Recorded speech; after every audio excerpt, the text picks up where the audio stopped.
অবশেষে উদ্ধার হল নিখোঁজ কিশোর ঋষিকেশ রায়ের মরদেহ।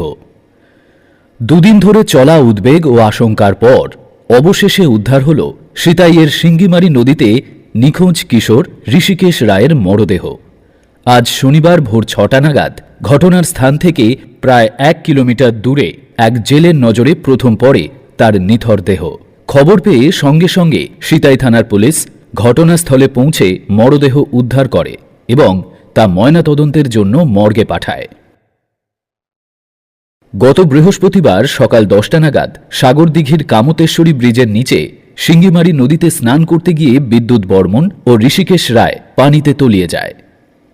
স্থানীয়দের প্রচেষ্টায় বিদ্যুৎ বর্মনকে আহত অবস্থায় উদ্ধার করা গেলেও ঋষিকেশ রায় স্রোতের টানে নিখোঁজ হয়ে যায়।